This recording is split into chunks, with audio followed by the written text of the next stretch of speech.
Sinampal ngang asawa ko ang sarili naming anak dahil lang humingi si Mateo ng isang simpleng birthday cake.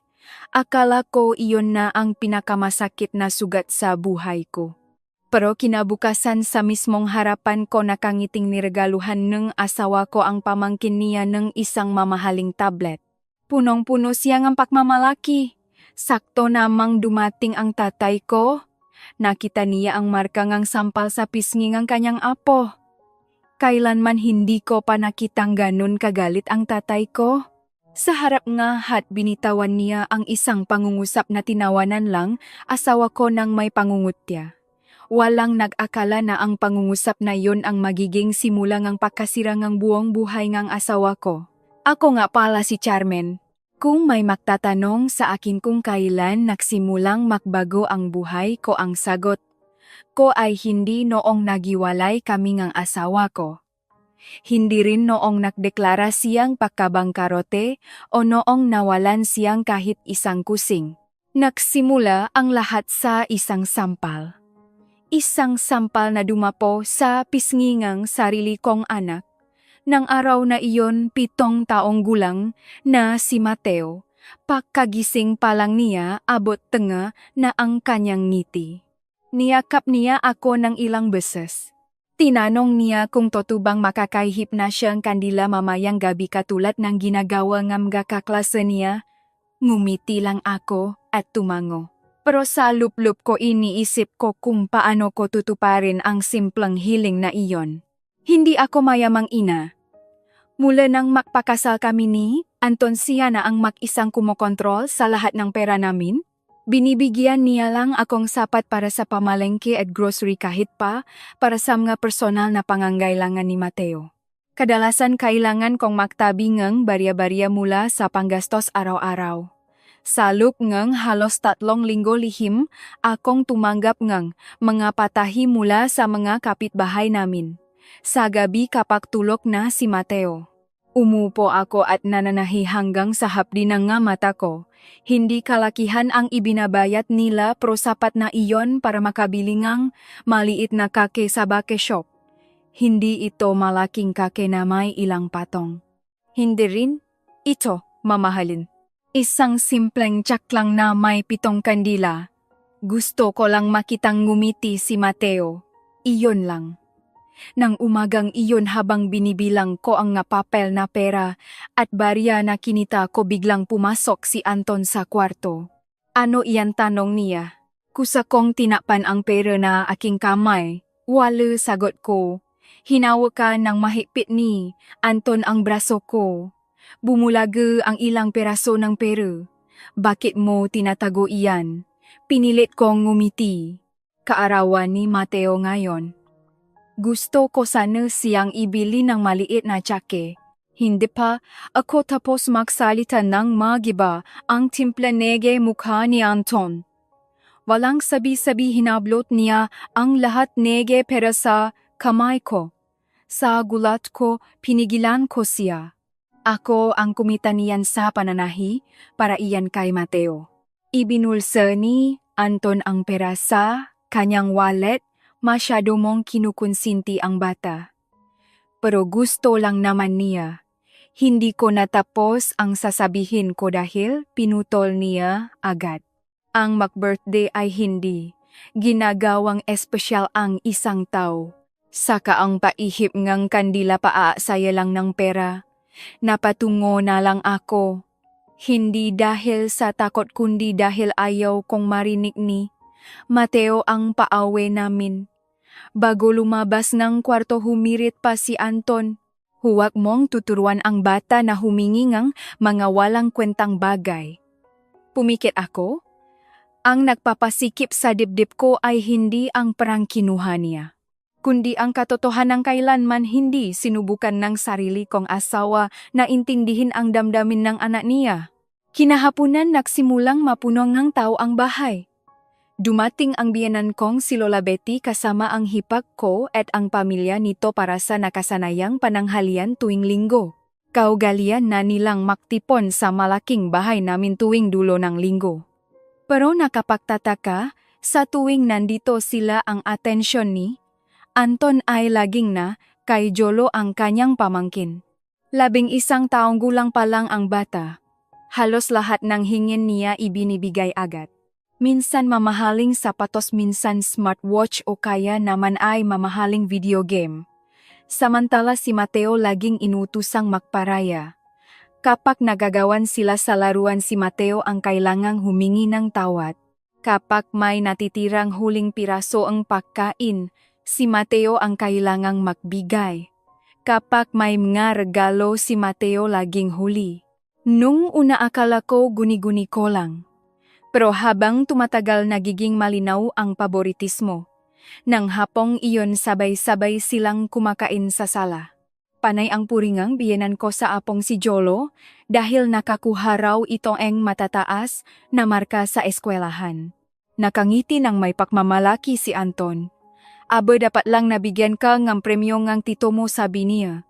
Nagtawanan silang lahat. Sa isang sulok ngang sala tahimik na nakaupo si Mateo.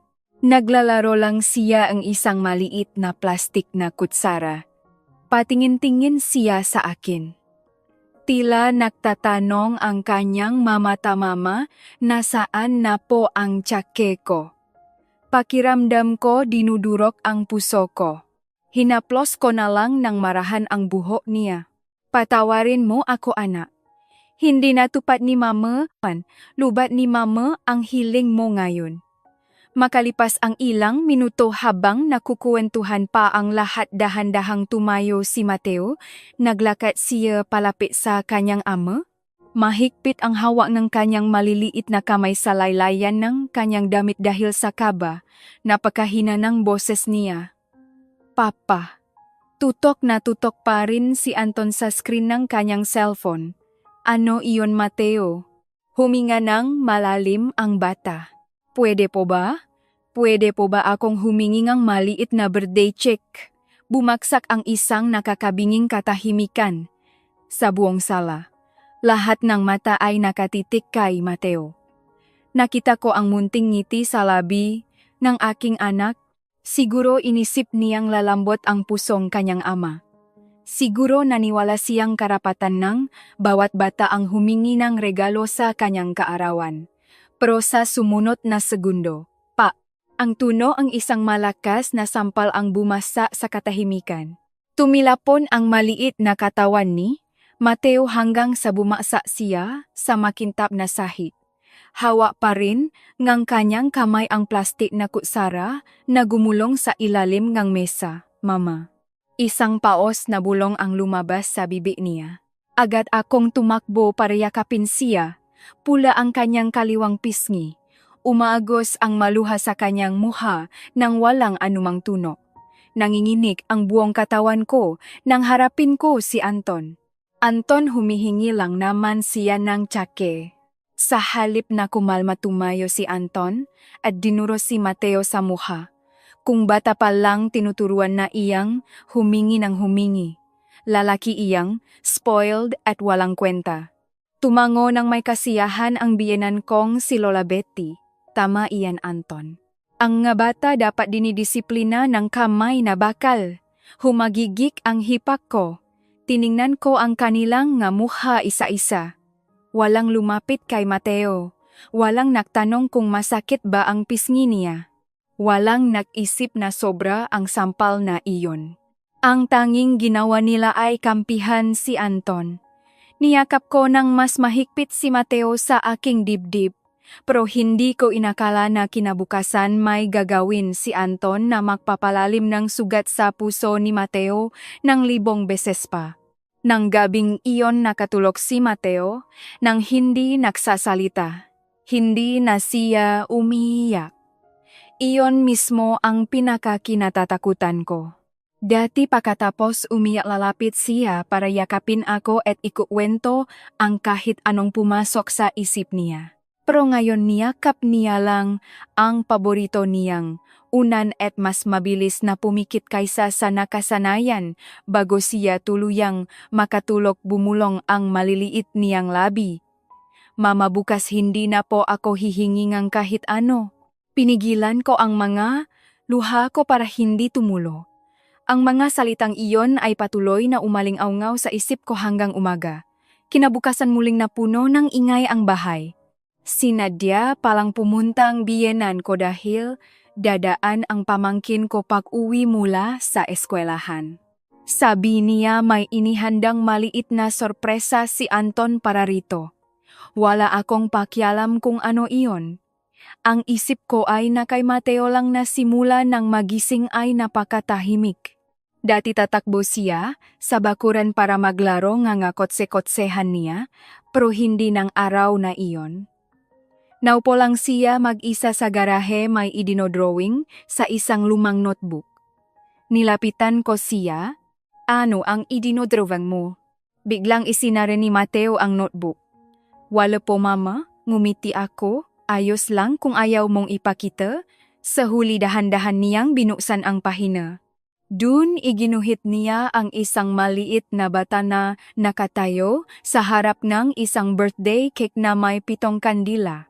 Sa tabi niya may isang ina, walang figura ng isang ama. Muli kong naramdaman ang paninikip ng dibdib ko. Hinaplos ko ang kanyang ulo, hindi ako makapagsalita. Matatanghali na nang tumunok ang busina ng kotse sa harap ng bahay. Kararating lang ni Anton mula sa opisina. Pero ngayon mas masaya ang mukha niya kaysa sa dati. Sa kamay niya, may bit-bit siyang puting paper bag na may kilalang logo ng mansanas na kagat. Agad na tumakbo palapit sa kanya si Jolo. Tito, para kanino po iyan?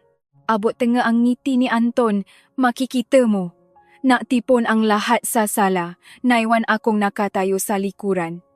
Habang hawa ang kamay ni Mateo may umusbong na munting paasa sa puso ko. Baka-baka na konsensya si Anton.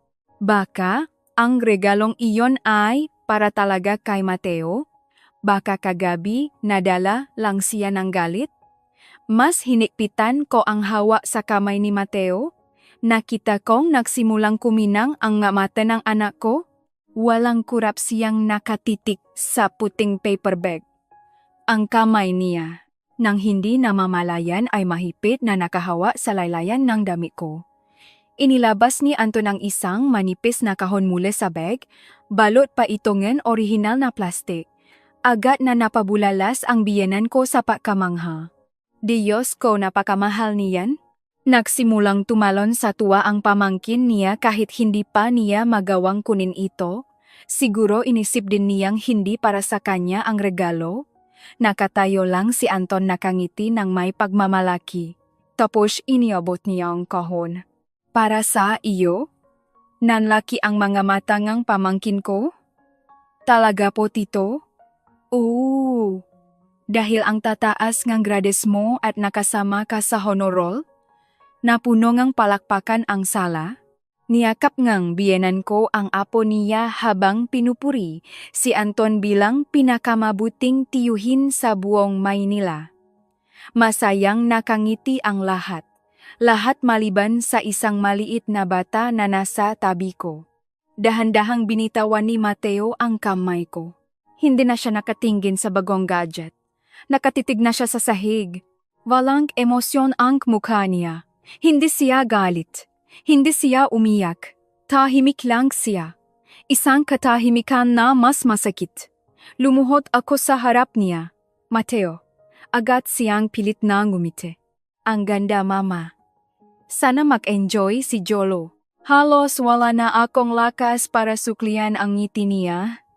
Ang isang napakabatang paslit ay nagawa pang hilingin ang kaligayahan ng iba kahit nadurok ang sarili niyang puso. Ilang sandali pa sinimulan ng subukan ng pamangkin ko ang bago niyang tablet. Pinalibutan siyang lahat sa sofa. Nagtatawanan sila nang makitang umilaw ang screen.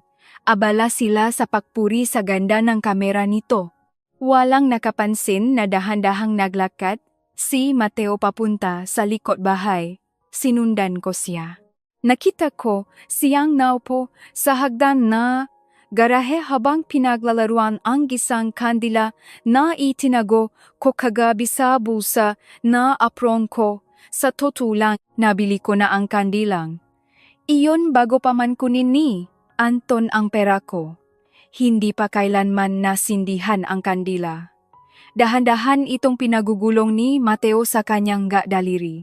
Mama, ano iyon anak? Kung sa susunod na taon. Tumigil siya sandali. Kung hindi ko na po ipagdiwang ang kaarawan ko ayos lang po sa akin mama. Ang mahasalitang iyon ang tuluyang nagpabagsak sa mahaluha ko. Niyakap ko siya ng mahigpit. Huwag mong sabihin iyan. Bakit po? Dahil ang araw na ipinanganak ka ang pinakamasayang araw para kay mama. Tipit na ngumiti si Mateo. Pero ang ngiting iyon ay hindi umabot sa kanyang nga mata. Makalipas ang ilang minuto narinig ang tunok ng makina ng isang sasakyan na huminto sa labas ng gate. Pinunasan ko ang aking mga luha ng mabilis. Isang lalaking nasa 60 taong gulang ang bumaba mula sa sasakyan. May bitbit siyang medyo malaking kahon ng regalo. Siya ang tatay ko, si Don Francisco. Ilang araw na ang nakalipas nang tawagan niya ako. Gusto raw niyang bigyan ng sorpresa si Mateo sa karawan nito. Dahil may inasikaso siyang negosyo sa probinsya ngayon lang siyang tanghali nakarating. Nang makita niya ang sasakyan ng kanyang lolo biglang napatalon sa tuwa si Mateo. Ang mukha niyang malungkot kaninang umaga ay bahagyang lumiwanag. Lolo. Tumakbo siya palapit pero biglang bumagal ang kanyang ngahakbang. Huminto ang tatay ko ilang metro mula kay Mateo. Nakatitis siya sa kaliwang pisngingang kanyang apo. Mayroon pa ring mapulang marka na hindi pa tuluyang nawawala. Nagbago ang mukha ngang tatay ko. Nawala agad ang kanyang ngiti. Ipinatong niya ang regalo sa ibabaw ng kotse nang hindi inaalis ang tingin sa mukha ni Mateo. Sa napakalumanay na boses nagtanong ang tatay ko, Mateo, anong nangyari sa mukha mo? Kusa namang napayuko si Mateo at nagsimulang paglaruan ng mga kamay niya ang laylayan ng kanyang damit. Hindi siya sumagot. Nakita kong bumigat ang pahinga ng tatay ko.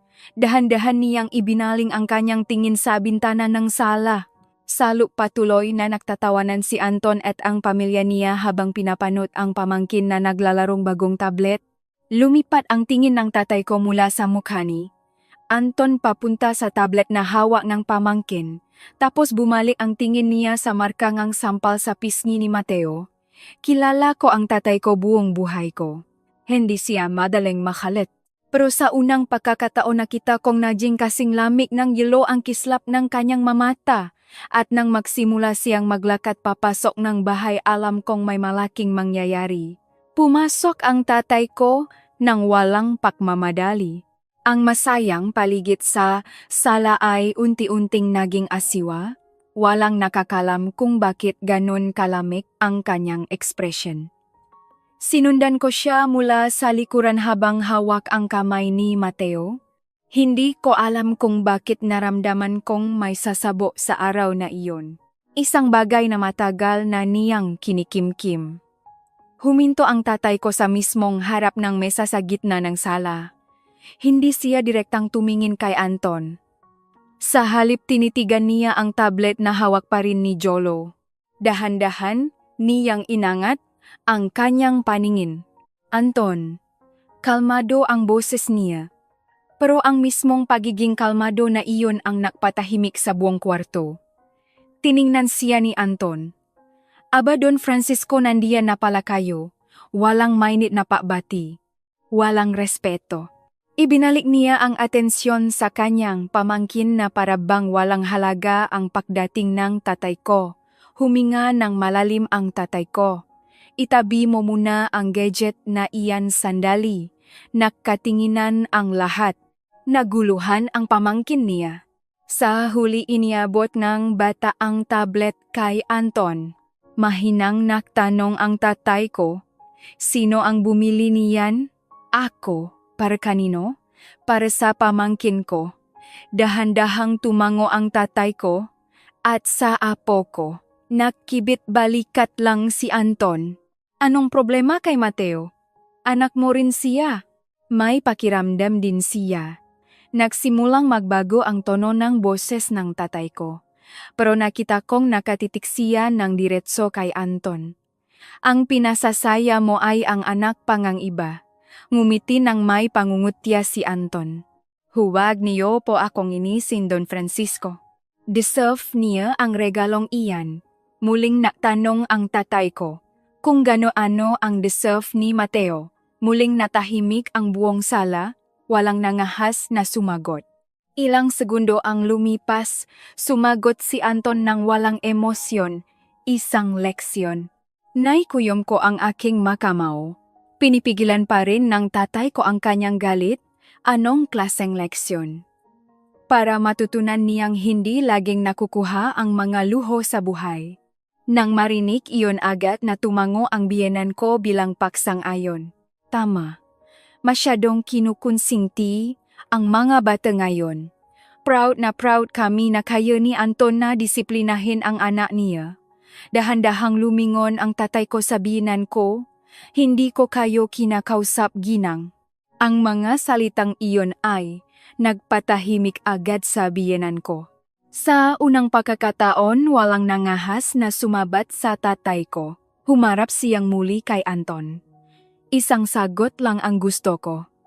Nagsisisi ka ba o hindi? Hindi sumagot si Anton.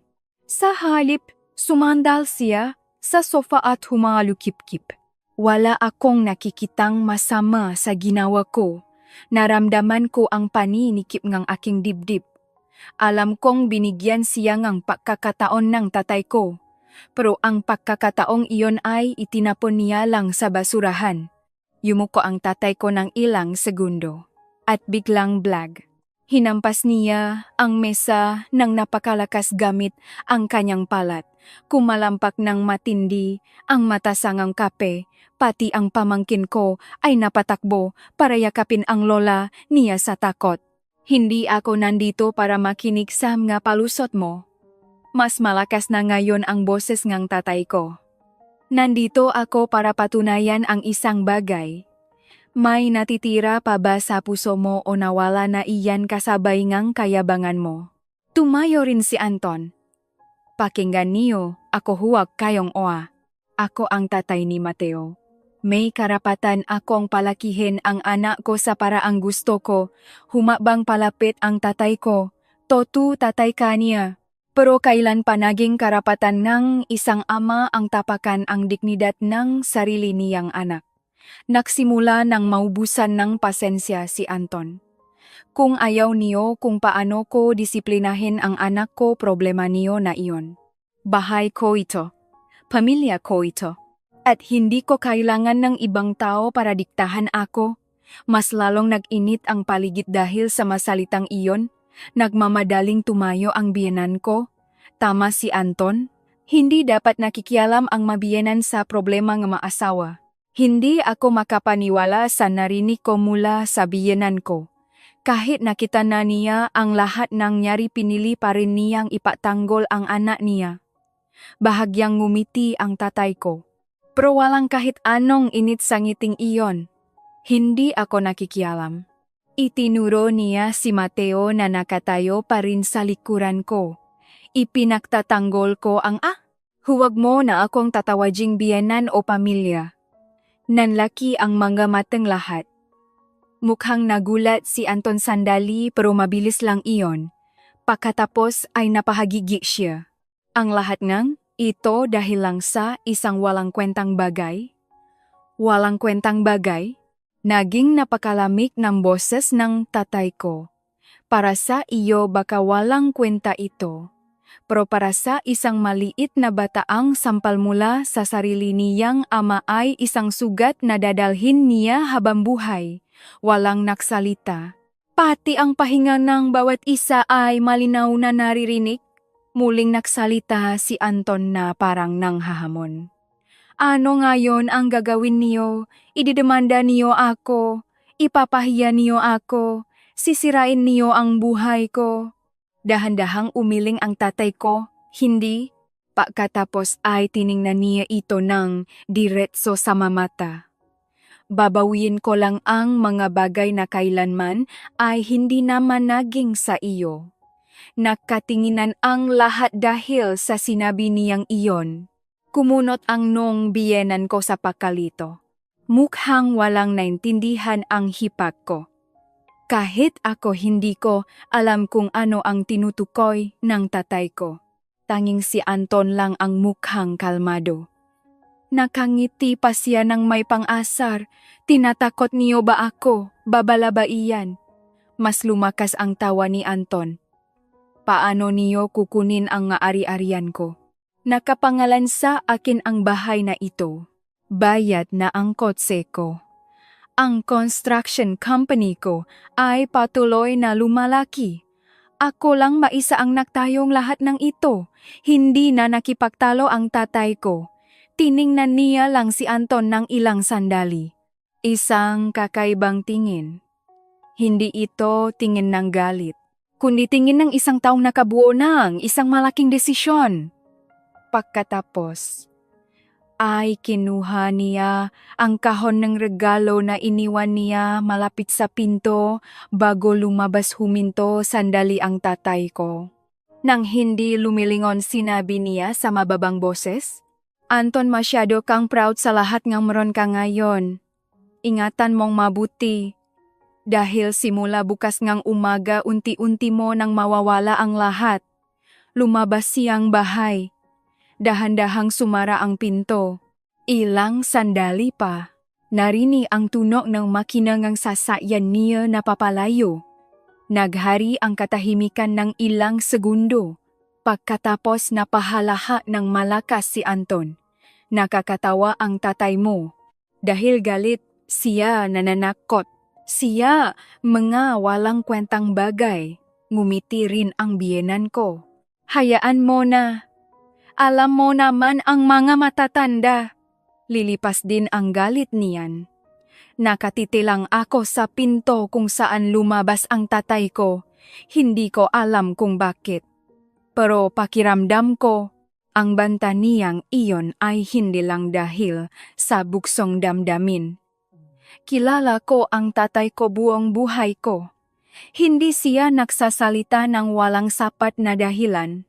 At sa unang pagkakataon nagsimula akong matakot sa kung ano ang mangyayari pagsikat ng araw kinabukasan. Kinabukasan mas maaga akong nagising kaysa sa nakasanayan. Balot ng matinding katahimikan ang buong bahay. Umalis na si Anton papunta sa opisina niya sa Makati bago pa man tumaas ang araw. Sabi niya, may napakahalaga siyang meeting sa mga investors at real estate developers para sa mga bilyong pisong proyekto sa Cebu. Hindi ko na masyadong inisip iyon. Ang isip ko ay nakay Mateo pa rin. Mula kahapon mas madalas siyang tahimik kaysa nagsasalita. Nahanda akong simpleng almusal at hinatid siya sa sakayan ng school bus. Bago sumakay ng bus lumingon sa akin si Mateo. Mama, ano iyon anak? Mamaya po pag-uwi ko pwede po ba akong yumakap ng matagal? Ngumiti ako habang hinahaplos ang buhok niya. Pwede mo akong yakapin kahit gaano katagal mo gusto. Dahan-dahang tumango si Mateo at naglakad papasok ng bus. Pinanood ko siya hanggang sa mawala, ang maliit niyang bulto sa gitna ng mga estudyante. Bandang 9:00 ng umaga tumuno ang cellphone ko. Lumabas ang pangalan ni Anton sa screen. Sinagot ko pero bago pa ako makapagsalita narinig ko ang boses ni Anton na sinisigawan ang isang tao. Paano nangyaring biglang kinansela ang meeting? Malabong mga boses lang ang narinig ko sa kabilang linya. Ilang segundo lang naputol ang tawag. Akala ko nawalan lang ng signal. Pero makalipas ang 15 minuto muling tumunog ang telepono ko. Hindi si Anton kundi si Laura, ang sekretarya sa opisina niya. Ma'am Carmen, tumawag po ba sa inyo si Sir Anton? O kani-kanina lang, kung tatawag po siya ulit pakisabi po na hinahanap na namin siya. Hinahanap? Bakit anong nangyayari? Halatang kinakabahan ang boses ng babae? Kinansela pong ilan sa mga pinakamalalaking kliyente natin ang mga meeting nila ngayong araw. Biglaan po, Sabay-sabay sila. Nagsimula akong makaramdam ng kakaiba. Sa lahat ng taon na kasal kami ni Anton, kailanman ay hindi ko narinig na sabay-sabay na kansela ng schedule ang mamalalaking kliyente sa iisang araw. Matatanghali na nang makatanggap ako ng isa pang tawag mula kay Anton. Pagkasagot ko pa lang ibang-iba na ang boses niya. Mamatinis, mamabilis. Parang isang taong pinipigilan ang pagpanik.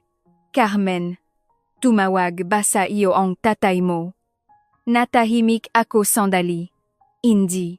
Sigurado ka? Bumuntong hininga ng malalim si Anton. Kalimutan mo na. At muli niyang pinatay ang tawag. Mas lalo akong naguluhan. Ito ang unang beses na binanggit ni Anton ang tatay ko pagkatapos ng pag-away nila kahapon. Kinahaponan susunduin ko na sana si Mateo nang muling mag-vibrate ang cellphone ko. Isang maikling text. Pinapapunta niya lang ako sa opisina niya. Pagdating ko roon, ibang-iba ang nadatnan kong paligid. Dati laging puno ngang kliyente at empleyado ang lobby ngang kumpanya. Pero ngayon parang inabando na ito. May ilang empleyadong nakukumpulan at nagbubulungan. Nang makita nila akong pumasok, bigla silang nanahimik. Naglakad ako papunta sa opisina ni Anton. Bukas ang pinto. Salop pabalik-balik na naglalakad si Anton habang hawa ang cellphone. Namumutla ang mukha niya. Mabuti at nandito ka na. Anong nangyayari? Hindi siya sumagot ng diretso. Sa halip inabot niya sa akin ang isang folder na may mga dokumento at formal na sulat. Binasa ko ang mga ito isa-isa. Ang una ay ang pagpapawalang bisang ang kontrata para sa pagpapatayo ng isang industrial park. Ang pangalawa ay mula sa isang malaking real estate developer. Halos pareho lang ang laman. Nagdesisyon silang itigil ang lahat ng negosasyon. Tumingala ako, paano nangyari ito? Iyan ang sinusubukan kong alamin. Huminga ng malalim si Anton. Nangyari ang lahat sa loob lang ng ilang oras. Bago pa ako makasagot, may kumatok sa pinto ng opisina. Pumasok ang operations manager. Bakas ang tensyon sa mukha niya. Sir Anton, palala ng palala ang sitwasyon. Kakatawa lang ng supplier natin ng bakal. Ayaw na nilang magpadala ng materyales hanggat walang garantiya sa pondo. Biglang napabikwa si Anton. Wala pa tayong naging problema sa kanila sa loob ng maraming taon. Galing daw po ang desisyon sa head office nila. Anong dahilan? Umiling ang manager. Ayaw po nilang magbigay ng paliwanag. Hindi pa sila tapos mag-usap ng tumunog ang telepono sa opisina. Mula ito sa accounting department. Ang boses na lumabas sa speaker ay nagpatahimik sa buong kwarto. Boss, humingi ang bangko ng updated na financial documents. Pinigil nila ang pag-release ng credit line natin na dapat papasok ngayong linggo. Mas lalong nanigas ang mukha ni Anton. Impossible iyan. Kumpleto tayo sa requirements. Ang tanging sagot daw nila ay, may pagbabago sa risk rating ng kumpanya. Ibinaba nila ang telepono. Bumaksak ang nakakabinging katahimikan sa opisina. Sa unang pagkakataon nakita kong talagang nawawala sa sarili si Anton. Agad siyang tumawag sa mga taong malalapit sa kanya. Hindi, sumagot ang una. Ang pangalawa ganun din. Nagring ang pangatlo pero ni-reject ang tawag. Habang dumarami ang tinatawagan niya, mas nagiging malinaw ang pagbabago sa mukha niya. Ang dati niyang kumpiyansa sa sarili ay unti-unting naglalaho. Nang palubog na ang araw, nagmamadaling dumating ang finance director. May dala siyang lumang itim na folder, mukhang inamag na sa tagal sa archive. Anton, may dokumento kang kailangang makita. Mukhang inis na si Anton. Kung hindi, iyan mahalaga, mamaya na lang. Umiling ang director. Ito ang pinakamahalaga sa lahat. Bakit ngayon mo lang dinala iyan? Ngayon ko lang nahanap sa archive ng mga lumang kontrata. Kinuha ni Anton ang folder ng hindi masyadong tinitiknan. Pero bago pa niya ito mabuksan, muling tumunog ang cellphone niya. Pinili niyang sagutin ang tawag at inilapak ang folder sa mesa. Pasimpal kong tingnan ang cover ng itim na folder. Sa ibabang kanang bahagi may nakasulat na maliit na titulo gamit ang typewriter, Confidential Strategic Investment Agreement. Hindi ko alam kung bakit pero nang makita ko ang folder na iyon, naramdaman kong nandun ang lahat ng sagot na hinahanap namin. Isinara muli ang pinto ng opisina matapos ang tawag ni Anton. Mas naging kahindik-hindik ang ekspresyon niya. Hindi ko pa siya nakitang ganito.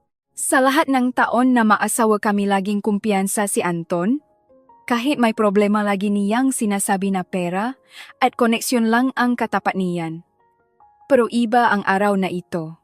Nakatitik lang siya sa kawalan, parang pilit iniintindi kung anong sumpa ang nangyayari. Nakatayo pa rin ang finance director sa harap ng mesa, itinuturo ang itim na folder na binalewala. Anton, hindi natin ito pwedeng ipagpaliban. Bumuntong hininga ng malalim si Anton. Ano ba ang laman niyan? Dahan-dahang inilapit ng direktor ang folder kay Anton. Pakibasa ang huling pahina. Naging ganap na tahimik ang kwarto. Binuksan ni Anton ang folder ng may pakainis. Ang maunang pahina ay naglalaman ng magaripot ng papasok ng pondo ilang taon na ang nakalipas. Inilipat niya ang pahina. Mga technical details pa rin ang investment hanggang sa huminto siya sa isang pahina na puno ng mga pirma at selyo ng notaryo. Nakita ko kung paano nagbago ang kislap ng kanyang mga mata. Nagsimulang kumunot ang nuniya. Binasa niyang muli at sa pangatlong pagkakataon nagsimulang manginig ng bahagya ang mga kamay niya. Ito, parang mahinang bulong lang ang boses ni Anton. Sa anong kontrata ito, may nong sumago ang finance director. Iyan ang bailout contract na kumpanya 5 taon na ang nakalipas. Pati ako ay nagula. Bailout na kumpanya, lumingon sa akong direktor. Malamang hindi niyo po ito alam, Ma'am Carmen? 5 taon na ang nakalipas, muntik nang magdeklara ng bankruptcy ang kumpanya. Tiningnan ko si Anton. Kailanman ay hindi niya binanggit sa akin ang panahong iyon. Ang alam ko lang nakaproblema ang negosyo niya. Tapos makalipas ang ilang buwan bigla itong lumago ng sobra. Nagpatuloy sa pagpapaliwanag ang finance director. Nang panahong iyon lahat ng bangko ay tumangging pautangin tayo. Halos lahat ng suppliers ay itinigil ang serbisyo nila.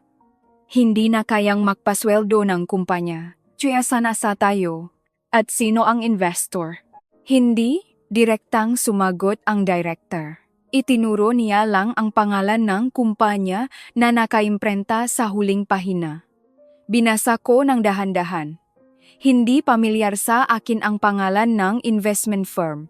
Pero sa ibaba nito nakasulat ang pangalan ng majority shareholder. Nang mabasa ko ang pangalang iyon, nanlamig ang buong katawan ko. Ang tatay ko, si Don Francisco. Parang nilamon ng katahimikan ang opisina. Walang kurap na nakatitig si Anton sa pangalang iyon. Parang umasa siyang maliong basa niya. Imposible yan. Dahan-dahang tumango ang finance director. Nirepaso na naman ang lahat ng record sa notaryo. Walang pagkakamali.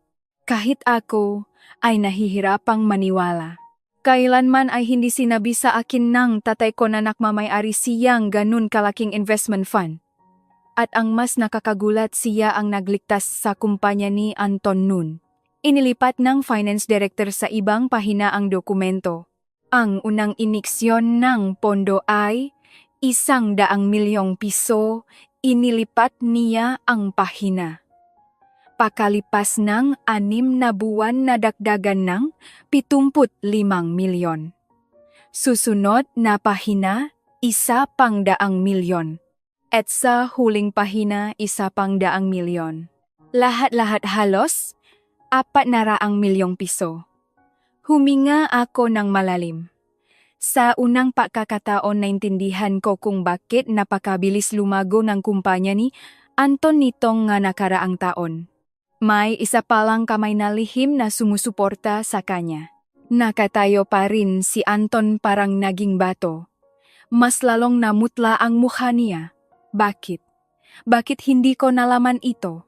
Maingat na sumagot ang finance director dahil iyon ang kondisyon ng investor.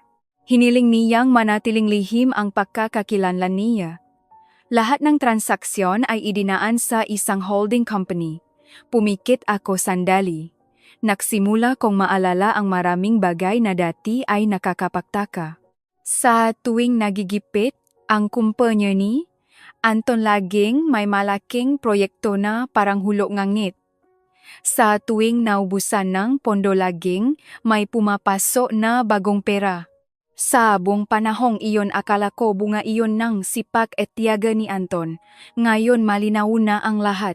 Muling naglipat ng pahina ang finance director. May isa pa Anton. Dahan-dahang inangat ni Anton ang ulo niya. Ano iyon? Sa kontratang ito may isang espesyal na probisyon. Anong probisyon? Uminga muna ang direktor bago sumagot. May karapatan ang investor na bawiin ang lahat ng pondo ng agaran kung sa tingin niya ay nilalaba ng kumpanya ang pangunahing prinsipyo na napakasunduan. Pangunahing prinsipyo. Tumango ang direktor. Integridad, katapatan at moral na pananagutan sa pamilya. Nakita kong nasimulang ikuyom ni Anton ang kanyang mga kamao. Sa unang pagkakataon nakita sa mukha niya ang pagsisisi, hindi dahil kay Mateo, kundi dahil na-realize niyang ang lahat ng nangyayari ngayon ay direktang konektado sa pag-away nila 2 araw na ang nakalipas. Sa mahinang boses nagtanong siya, paano kung gamitin ng investor ang karapatang iyon? Hindi sumagot ang finance director gamit ang salita. Iniabot niya ang isang formal na sulat na dumating lang kaninang umaga. Binuksan ito ni Anton. Ilang maikling linya lang ang laman ng dokumento. Ipinapaalam ngang investment firm ang opisyal at agarang pagpapahinto ngang lahat ng susunod na pagpopondo. Kinakansela ang lahat ng nakaunay na credit lines at hinihingi sa kumpanya ang pagbabayad ng lahat ng obligasyon ayon sa mga tuntunin ng kontrata. Walang banta o matatalim na salita. Pero ang nilalaman ng sulat na iyon ay mas nakakakilabot kaysa sa anumang sigaw. Tiningnan ko si Anton. Hawak pa rin niya ang papel, nanginginig ang nga kamay. Dahan-dahang gumalaw ang mga labi niya. Sigurado bang kagagawan itong tatay mo? Hindi ako sumagot dahil sa puso ko alam ko na ang totoo. Ilang segundo ang lumipas, muling nagsalita ang finance director. Sa totoo lang may, mas malalang balita pa? Inangat ni Anton ang kanyang blangkong paningin. Mayroon pa, lumunok ang director. Kung tuluyang babawiin ng pangunahing investor ang lahat ng suporta sa pondo ayon sa batas, may karapatan ang bangko na hingin ang agarang pagbabayad ng lahat ng utang ng kumpanya. Muling binalot ng katahimikan ang kwarto. At sa mismong sandaling iyon nakita ko sa unang pagkakataon ang tunay na takot sa mga matang isang lalaking akala niya ay hindi siya matitinak kailanman. Mula na araw na iyon naging kakaibang lugar ang bahay namin, hindi dahil na iba ang mga muebles, kundi dahil ang lalaking nakatira doon ay hindi na ang dating siya. Halos hindi na umuwi si Anton bago maghating gabi. At kung umuwi man dumidiretso siya sa pakakulong sa opisina niya. Walang tigil sa pakring ang telepono niya. Minsan nakikiusap siya. Minsan sumisigaw sa galit, at minsan matagal siyang nananahimik bago ibaba ang telepono nang walang sinasabi. Pinili kong huwag ng magtanong. Alam kong anumang sagot na lumabas sa bibig niya ay puno lang ng galit. 2 araw ang lumipas lumabas ang unang balita.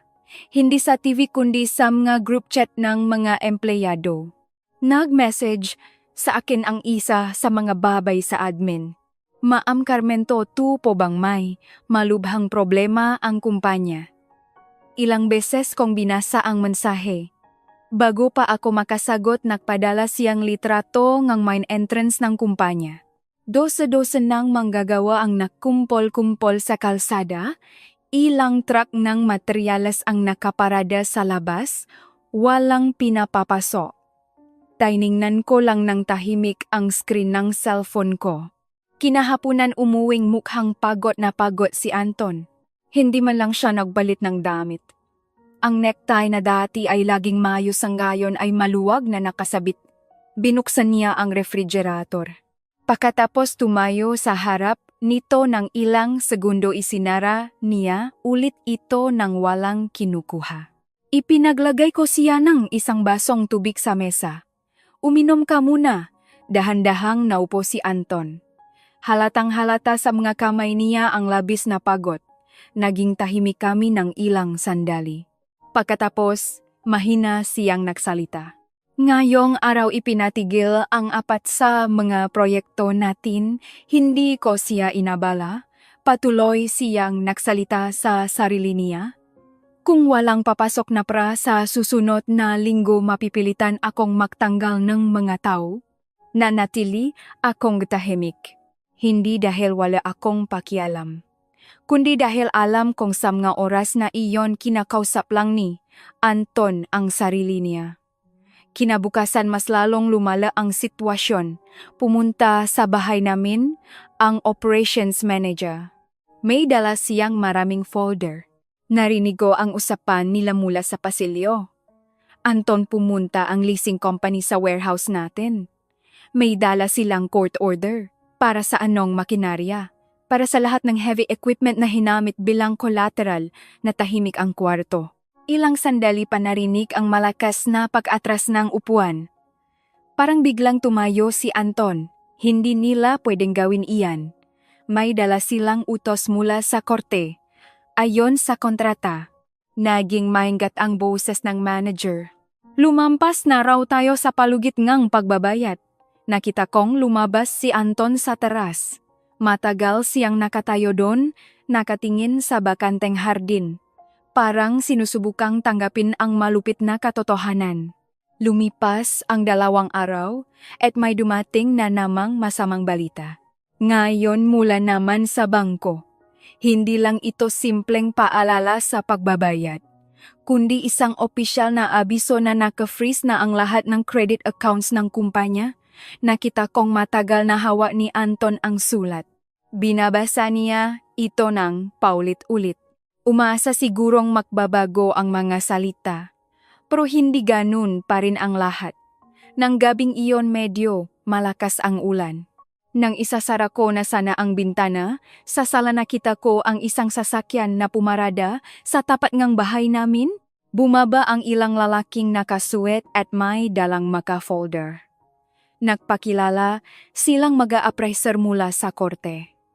Medyo naguluhan ako hanggang sa magalang na nagsalita ang isa sa kanila. Mrs. Sinusunod lang po namin ang proseso.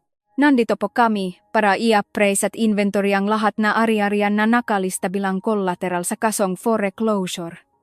Nakita ko kung paano namutla na parang papelang mukha ni Anton. Sinubukan niyang magpaliwanag. Pero mahigpit na ginawang ma-appraise ang trabaho nila. Kumuha sila nga litratong bahay namin sa Ayala, Alabang. Inilista ang maplaka ngang sasakyan, dinokumento ang bawat mamahaling gamit. Walang eskandalo. At ang mismong pagiging formal na iyon ang nagpasikip ng husto sa paginga namin. Kinaumagahan nakmamadaling dumating ang biyenan kong si Lola Betty. Bakas ang matinding gulat at takot sa mukha niya. Anton, kailangan mong ayusin ang gulo na ito ngayon din. Anong sasabihin ng makapitbahay kung hatakin ang bahay natin? Ito ang unang beses na narinig kong mas nag-aalala ang piyenan ko sa kahihiyan kaysa sa sitwasyon sarili niyang anak. Patuloy siya sa pagsasalita. Kung kailangan mong pera ibenta mo ang rest house sa Tagaytay. Ibenta mo ang mga kotse. Ang mahalaga hindi masira ang pangalan ng pamilya. Napatungo na lang si Anton. Wala na ang mga mayayabang niyang sagot tulad ng dati. Ilang oras ang lumipas dumating ang hipak ko. Pero hindi para magbigay ng lakas ng loop, kundi para kunin ang tablet na laging bitbit ng anak niya. Umiyak daw ang anak niya dahil baka pati ang gadget niya ay kunin ng mataga-korte. Walang masyadong imik, umalis din sila agad. Pinanot ko si Anton mula sa malayo. Nakatitik siya sa sasakyan ng kapatid niya na papalayo sa dulo ng kalsada. Ang mataong dati ay araw-araw nandito para makinabang sa tagumpay niya ngayon ay nagsisimula ng lumayo. Walang nag-alok ng tulong. Walang nagsabing mananatili sila sa tabi niya. Pumunta sila nung may mapapala sila at tumakbo palayo nang magsimula ang problema. Kinagabihan mag-isang nakaupo si Anton sa madilim na sala. Hindi niya binuksan ang ilaw. Tanging ang liwanag lang mula sa poste sa kalsada ang pumapasok sa malaking bintana. Papasok na sana ako sa kwarto nang bigla niya akong tawagin. Carmen. Huminto ako. Sa tingin mo ba kung pupuntahan ko ang tatay mo mayos pa ang lahat ng ito? Tinitigan ko siya ng matagal. Parang hindi totoo ang tanong na iyon. Sa loob ng maraming taon laging naniniwala si Anton na kaya niyang solusyonan ang anumang problema ng mag-isa. Ngayon sa unang pagkakataon, inilalagay niya ang pag-asa niya sa taong ipinahiya niya sa harap ngang lahat ilang araw lang ang nakalipas. Hindi ako sumagot. Dahil ako mismo, hindi ko alam kung bukas pa ba ang pinto ngang pagpapatawad. Pero sa loob-loob ko naramdaman kong huli na para ma-realize ni Anton kung sino talaga ang taong lihim na sumuporta sa buong buhay niya. Kinaumagahan mas maagang nagising si Anton kaysa sa dati. Sa unang pagkakataon matapos ang ilang araw nagsuot siya ng malinis na puting polo. Yung tipong isinusuot niya sa mga pinakamahalagang meeting. Pero ngayon wala siyang dalang mga plano o proyekto. Walang briefcase o sasakyan na naghihintay sa labas. Isang maliit na folder lang na may ilang dokumento ang dala niya. Bago lumabas ng bahay huminto siya sa tapat ng kwarto ni Mateo, nakaawang ang pinto. Mahimbing pa ring natutulog si Mateo, yakap ang paborito niyang stuffed toy. Matagal na nakatayo doon si Anton. Sino ang nakakaalam amit-amit? Amit-amit-amit-amit. Amit-amit-amit-amit-am. Amit-amit-am. Amit-amit-amit-amit-amit-amit-amit-amit. Ang punto ng hindi ginigising ang anak niya, lalabas lang ako sandali. Iyon lang ang sinabi niya sa akin. Tumango ako at hindi na nagtanong. Alam ko na kung saan siya pupunta. Ang bahay ng tatay ko ay nasa dulo ng isang tahimik na kalsada sa Tagaytay. Hindi ito kasing engranding na mga bahay, mga negosyante na madalas makita sa mga magazine. Isang simplang bahay na bato lang ito. Ang hardin ay puno ng bulaklak na personal na inaalagaan ng tatay ko. Kailanman hindi siya nahili sa sobrang luho. Pagdating ni Anton bukas na ang gate. Nagdidiling ng nga halaman ang tatay ko gamit ang hose. Nakita niyang dumating si Anton pero hindi niya inihinto ang ginagawa niya. Walang pakbati, walang ngiti. Hakbang-hakbang na lumapit si Anton. Don Francisco. Patuloy lang sa pagdidilik ang tatay ko. Naging napakaasiwang sitwasyon. Lumipas ang mga segundo nang walang nagsasalita. Sa huli muling nagsalita si Anton. Nandito po ako para humingi ng ilang minuto ng oras niyo pakiusap. Dun lang isinara ng tatay ko ang gripo.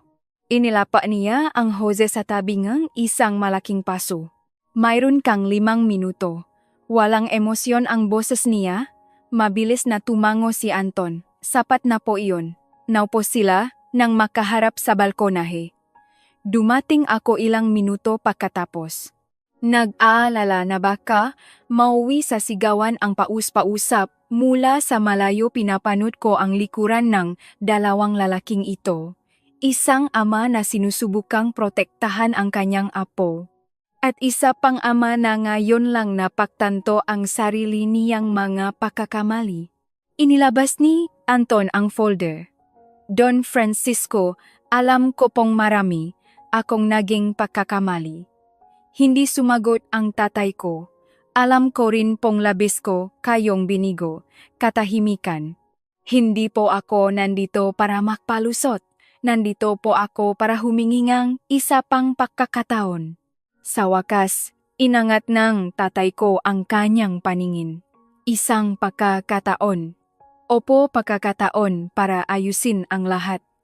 Tinitigan ng mabuti ngang tatay ko si Anton. Nandito ka ba bilang ama ni Mateo o bilang may-ari ng kumpanya? Natigilan si Anton sa tanong na iyon. Ilang segundo ang lumipas, sumagot siya ng pabulong. Nandito po ako bilang pareho. Dahan-dahang umiling ang tatay ko. Iyan ang problema sa iyo. Hanggang ngayon wala ka pa ring naiintindihan. Tiningnan siya ni Anton ng may pakalito, nagpatuloy ang tatay ko. Kung mayos ang kumpanya mo at kumikita ka ng milyon-milyon pupunta ka barito ngayon. Walang sagot.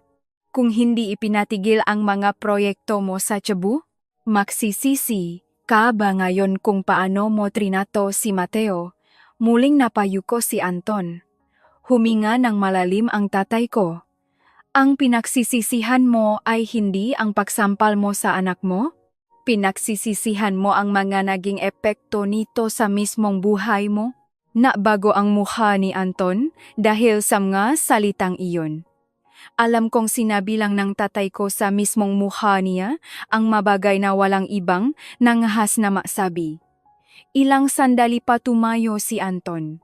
At dahan-dahan lumuhod siya sa harap enge tatay ko. Nanlamig ang buong katawan ko. Sa lahat ng taon ng pagsasama namin kailanman ay hindi ko nakitang ibinaba ni Anton ang sarili niya ng ganon. Nagmamakaawa po ako, Don Francisco. Bigyan niyo po ako ng huling pagkakataon. Ayusin ko po ang lahat ng ito. Magiging mabuti po akong ama.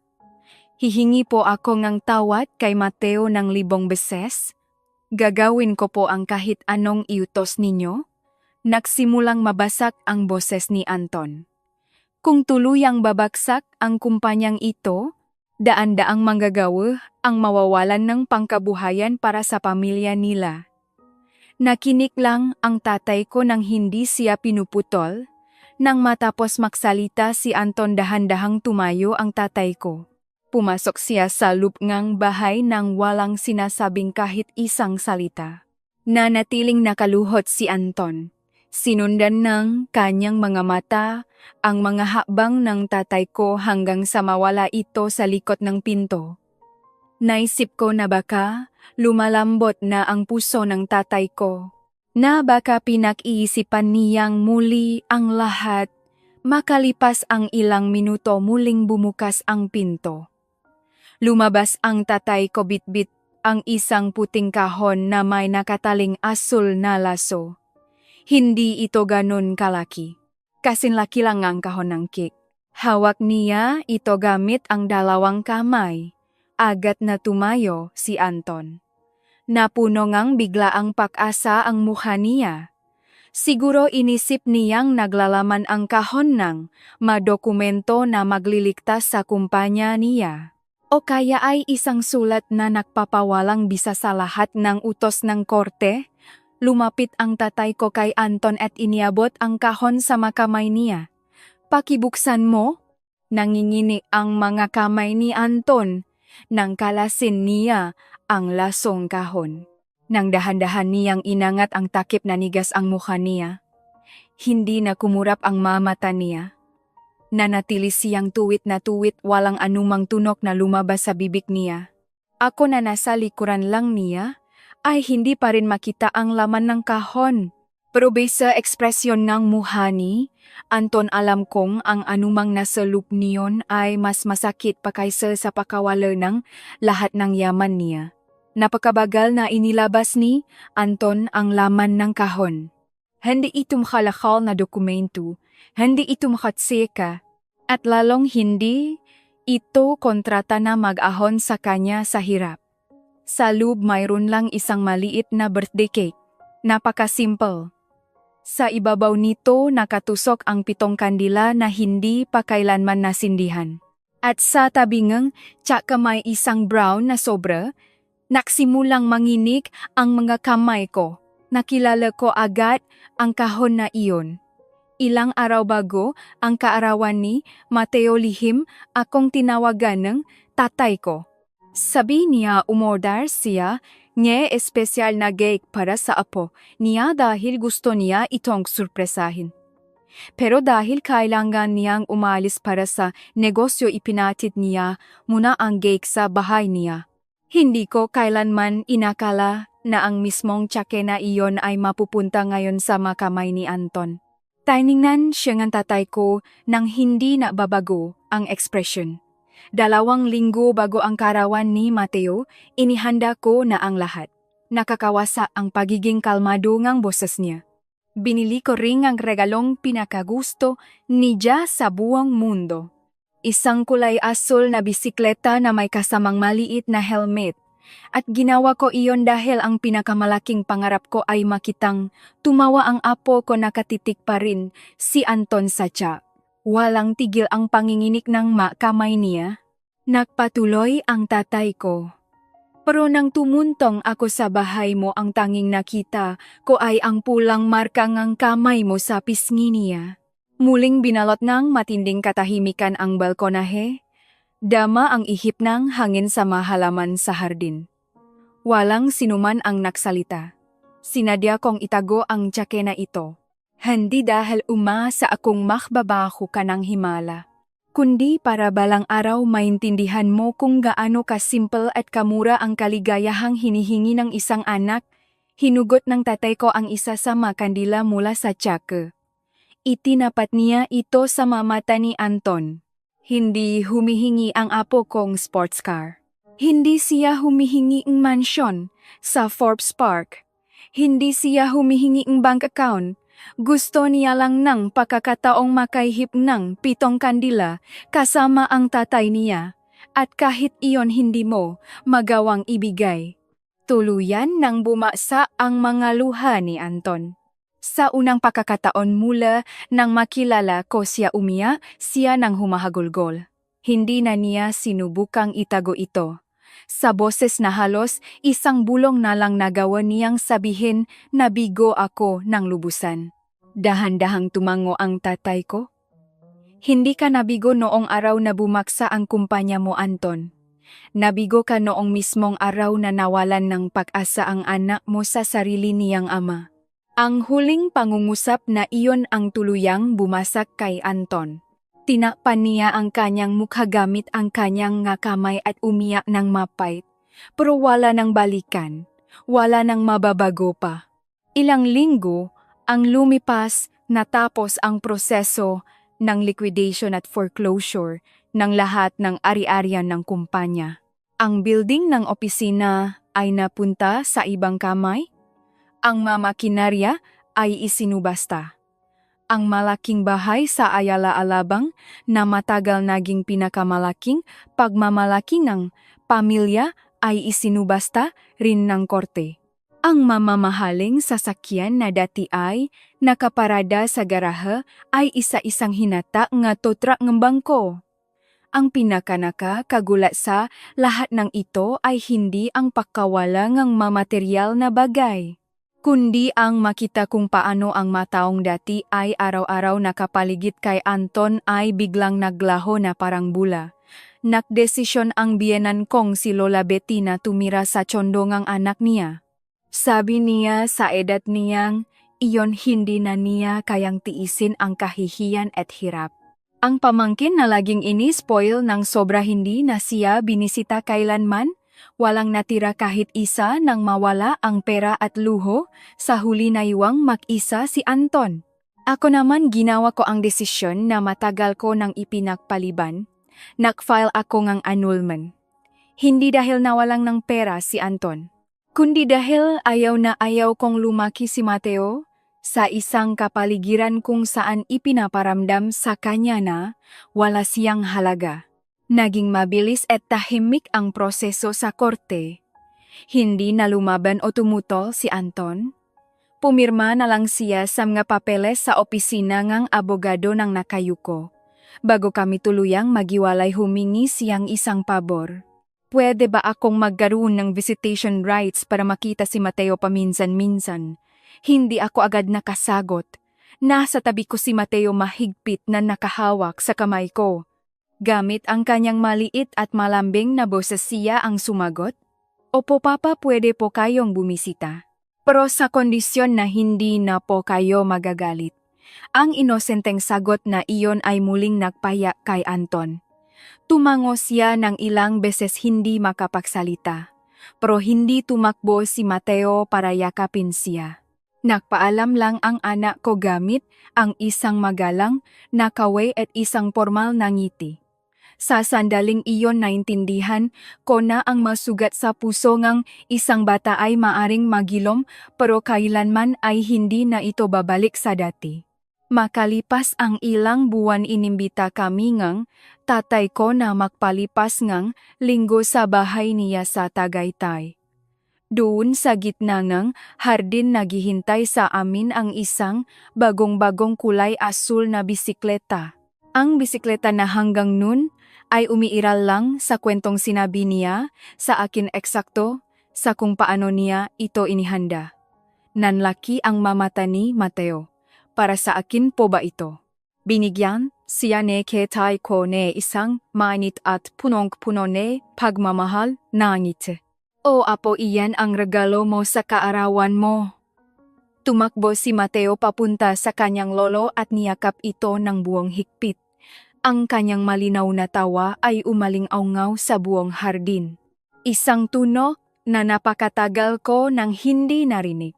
Nang araw na iyon sinindihan namin ang 7 kandila na noon ay hindi nakaroon ng pagkakataong magliwanag.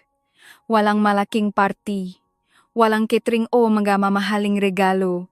Kaming 3 lang ang nandun. Pero ang paligid na iyon ay nabigay ng mas matinding init at saya kaysa sa lahat ng yamang naranasan ko. Bago pa man niya hipan ang makandila, bumulong ang tatay ko kay Mateo. Lagi mong tatandaan ito, anak.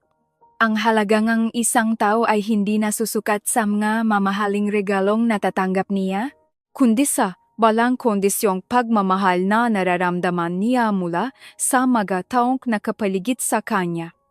Tumango si Mateo, nakangiti at nagniningning ang mga mata. Huminga siya ng malalim at hinipan ang 7 kandila. Sa isang iglap, pumalakpak kami ng may galak. Tumingala ako sa kulay kahel na kalangitan ngang papalubo na araw sa Tagaytay. Sa unang pagkakataon pakalipas ng napakahabang panahon naramdaman kong malaya na talaga ako. At nang makita ko si Mateo na tumatawa ng malakas habang nagbibisikleta sa buong hardin, naintindihan ko na ang lahat. Ang pinakamagandang paghiganti ay hindi ang makitang mawalan ng yaman ang isang tao, kundi ang siguraduhing ang taong sinaktan nila ay mabubuhay ng masaya, nararamdamang mahalaga at buo ang pagkatao. Samantala ang taong binalewala ang kaligayahang iyon ay gugugulin ang natitirang bahagi ang kanyang buhay na may bitbit na pagsisisi. Isang pagsisisi na kailanman ay hindi mapapagaling kahit ilang milyong piso pa ang subukan niyang ibayad.